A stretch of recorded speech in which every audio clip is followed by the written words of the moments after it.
They were from two different worlds, one an ambitious hustler, always chasing the next dollar, the other a celebrated queen of Atlanta's nightlife, adored and envied in equal measure. He admired her from afar, mesmerized by her beauty, her confidence, the effortless way she commanded a room. But admiration has a dark side. When infatuation festers into obsession, when desire twists into entitlement, the line between love and possession becomes dangerously thin. For Larenz Fuller, rejection was never an option. A man who prided himself on getting what he wanted, he saw Desiree Holloway not as a person, but as a prize, one he believed he was owed. And when she denied him, when she laughed off his advances, the fantasy he had built in his mind crumbled. In its place, rage took root. A bruised ego, a wounded pride, and a heart full of fury, these were the ingredients for disaster. What followed was a night that would shake the city. A night that would turn the bright lights of Atlanta's club scene into a crime scene. A night that would leave a community grieving and a courtroom packed with spectators hungry for justice. How does admiration turn into obsession? How does rejection ignite a deadly rage? This is the chilling case of Larenz Fuller and Desiree Holloway, a story of entitlement, toxic masculinity, and the fatal consequences of a man who refused to hear the word no. Before we dive into this shocking case, like this video and subscribe for more chilling tales of love, lies, and betrayal. Desiree Holloway was more than just a dancer, she was a brand.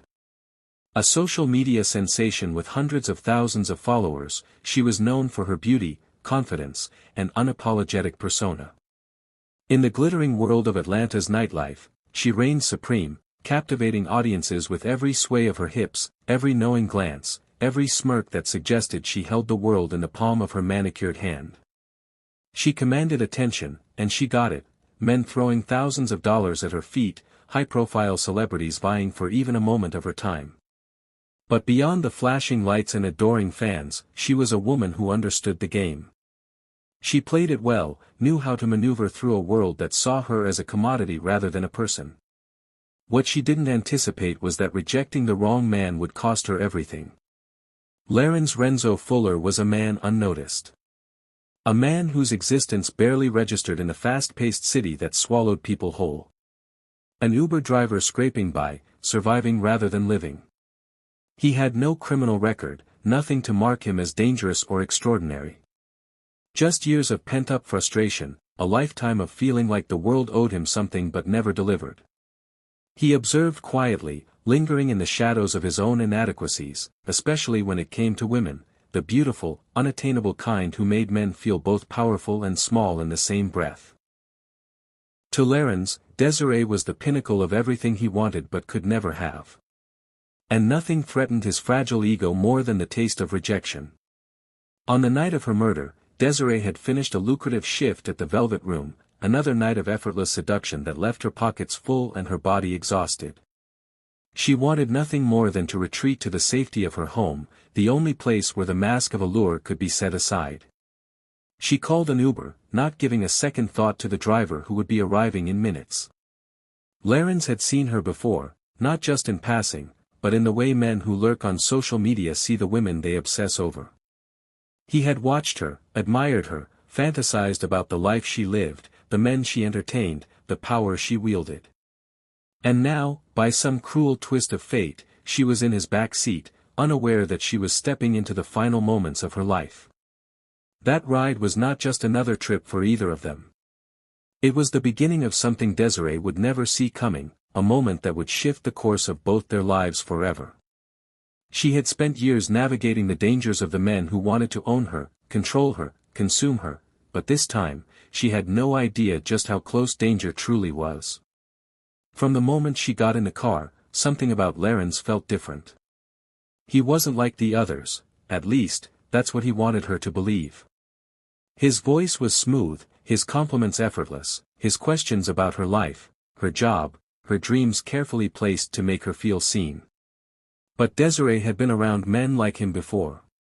She kept her responses short, her tone light, uninterested. She knew the game. She wasn't about to play it. Then the turn came. A wrong turn. Her body tensed as the familiar streets faded behind them. The city lights dimmed. The road stretched ahead, empty and dark. "You missed my turn," she said, keeping her voice steady, controlled. Larenz didn't respond. His fingers tightened around the wheel. "You need to turn around," she tried again, shifting in her seat, glancing at the door handle, calculating. That's when he started talking. A slow, eerie confession. How he had followed her online. How he had watched her for months, memorized her routines. How he had fantasized about her in ways she couldn't begin to imagine. His voice was thick with something unsettling, a mixture of reverence and delusion. He believed they were meant to be together. That this moment was fate. Desiree's pulse pounded in her ears. She forced a laugh, feigned indifference. "Yo, you trippin'. Just take me home." But then he reached down, unzipped his pants. The sound of it made her stomach turn. He exposed himself, his voice trembling as he pleaded with her to fix what was wrong with him. As if she owed him that. As if she had any power to undo whatever had twisted inside him long before this night. "Hell no. You got me fucked up." The words landed like a slap. A lifetime of rejection compressed into that moment, into the disgust in her voice, the horror on her face. The final confirmation that he was, in fact, broken beyond repair. Something snapped. His hands lunged for her throat. The car swerved. She fought, nails digging into his skin, legs kicking wildly against the dashboard, the door, anything she could reach. But he held on. Desperation gave him strength. His grip tightened, cutting off her screams, her breath, her fight. And then there was nothing. Larenz's heart pounded as he gripped the steering wheel, his breath shallow, his hands slick with sweat. The city lights faded behind him, swallowed by the black expanse of the road ahead. His mind raced, tangled in the chaos of what he had done. There was no undoing it now. Only damage control. The tires crunched over gravel as he pulled onto a deserted backroad, the kind that didn't see much traffic, the kind that let secrets rot undisturbed. The headlights carved a path through the darkness, illuminating nothing but endless trees. His stomach lurched as he opened the door and stepped out, the weight of the night pressing down on him. He yanked open the passenger door, and there she was, silent, lifeless. The sight of her body sent a fresh wave of panic through him. He shouldn't have looked. He should have just moved. Instead, he stood frozen for a moment, staring at the horror of his own making. The metallic scent of blood clung to the air, thick and suffocating. With a grunt, he grabbed her under the arms and dragged her from the car. Her limbs were limp, her head lolled to one side, dark hair falling over her face. He staggered under the weight, his feet slipping in the damp earth as he hauled her deeper into the woods. Every step felt like a lifetime. His ears strained for any sound, twigs snapping, distant voices, the wail of sirens, but the night was mercilessly quiet. At the edge of a shallow ditch, he let her go. The thud of her body hitting the earth was softer than he expected, a sick contrast to the violence that had led to this moment. He stood there, panting, staring down at her. This was where she would stay. No more second-guessing. No more looking back. He wiped his hands on his jeans, smearing the evidence of his crime, and turned back toward the car. Inside, he worked fast. The seats, wipe them down. The ride history, delete it. The scratches on his face, too late to hide those. He caught his own reflection in the mirror, his wide, bloodshot eyes staring back at him. He had to act normal. Drive home. Go to bed. Wake up like today was any other day. But he had left behind more than just a body. The first calls went unanswered. Then came the texts. Where are you? Are you okay? Call me back. Panic spread through Desiree's circle like wildfire. Friends, family, everyone reaching for a response that never came. It didn't take long for the questions to turn into something heavier. Something darker. She had been seen leaving the club. Security footage confirmed it. She got into an Uber. Investigators followed the trail, tracing every step, every movement, until they arrived at the name that shattered the silence. Larenz. The pressure closed in. Detectives knocked on his door before he even had time to plan his next move. He tried to keep calm, but the questions came too fast, too sharp. His alibi was weak. The evidence, damning. The scratches on his face, the traces of blood, the gaps in his story. The walls of the interrogation room felt too close, the air too thin. The detectives didn't yell. They didn't need to. The weight of the truth bore down on him, crushing, suffocating. Every denial was met with another piece of evidence, another reminder that there was no way out. The silence stretched. His pulse thundered in his ears. And then, he broke. The confession spilled out in gasps and half-finished sentences. His voice shook. His hands trembled. But it didn't matter anymore. The moment the words left his mouth, it was over. There was no undoing murder. The courtroom buzzed with a tension that had been building for months, ever since the gruesome details of the crime became public knowledge. A city divided, a community torn apart by debates over guilt and innocence, over justice and revenge. The prosecution presented their case with cold, methodical precision. A crime driven by entitlement, they argued, by the festering belief that a woman owed a man something for his attention. The victim, a young woman with a life full of promise, had made the mistake of saying no. A simple rejection. A refusal that should have been her right, unquestioned and absolute. But to him, it had been an insult, an injury so deep that it demanded blood in return. They showed the jury the bruises around her neck, dark and damning, evidence of the force he had used. The forensic experts detailed the traces of her struggle, found in the fibers of his car, in the skin beneath her fingernails, in the desperate messages she had sent in the minutes before she went silent forever. And then, the confession. Words he had spoken freely, without remorse. Words that revealed not regret, but frustration. Not sorrow, but resentment. She thought she was too good for him. She thought she could walk away. He had made sure she never would. The defense countered with a different story. Temporary insanity. A man overcome by rejection, blinded by a moment of madness. He was not a predator, they claimed, but a victim. A man abandoned by a cruel society that set impossible beauty standards, that mocked those who fell short. A man tormented by women who toyed with men's feelings, who lured them in only to cast them aside. They spoke of his suffering, his loneliness, his fragile self-esteem. They painted a picture of desperation, of a man who had lost control in a moment of unbearable pain. They begged the jury to see the tragedy in his downfall, to recognize the weight of his sorrow, to understand that this was not the cold, calculated act of a killer, but the agonized lashing out of a broken soul. The jury listened. They watched the evidence pile up, piece by piece, a puzzle that formed a picture no amount of pleading could alter. They deliberated for only 2 hours, and when they returned, their decision was swift and final. Guilty. First-degree murder. The sentence, life in prison. No chance of parole. A city, once divided, now faced the finality of justice. Some cheered, others mourned. But in the end, the verdict stood, unshaken. The woman who had lost her life would not return, but her voice had been heard.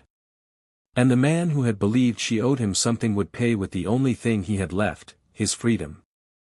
The news of Desiree's murder spread like wildfire, igniting a fierce debate across social media, news outlets, and dinner tables. What should have been a tragic but clear-cut case of a man killing a woman over rejection became yet another battleground in the culture wars, exposing deep-seated societal fractures. The discourse was immediate, raw, and polarized. Feminists were among the first to voice their outrage, condemning Laren's actions as yet another manifestation of male entitlement. To them, Desiree was more than a victim, she was a symbol of the countless women who had suffered violence at the hands of men who believed they were owed affection, attention, or, in the worst cases, complete submission. They pointed to a long history of gendered violence, citing statistics about women being killed by partners, ex-lovers, or even strangers whose advances were unwanted. Their argument was simple yet harrowing: this wasn't just about one man losing control. It was about a culture that conditioned men to believe that a woman's no was negotiable, that her autonomy was an affront to his masculinity. On the other side of the spectrum, a faction of men expressed their own frustrations. Some sympathized with Larenz, not in justifying his crime, but in relating to his pain. They spoke of a dating culture that had become increasingly callous, of men who felt invisible, ignored, or humiliated. They lamented that modern women, bolstered by independence and financial success, had raised their standards to heights that the average man struggled to meet. Some suggested that Larenz had been a victim of his emotions, a man pushed to the edge by despair and loneliness. And while few outright excused his actions, they pointed to the broader issue of male mental health, asking why men were rarely taught how to handle rejection in a world that often mocked their vulnerabilities. Others took an entirely different approach, shifting the blame to Desiree herself. They dissected her profession, scrutinizing the nature of her job, as if being an exotic dancer somehow made her less worthy of sympathy. Was it the lifestyle? The company she kept?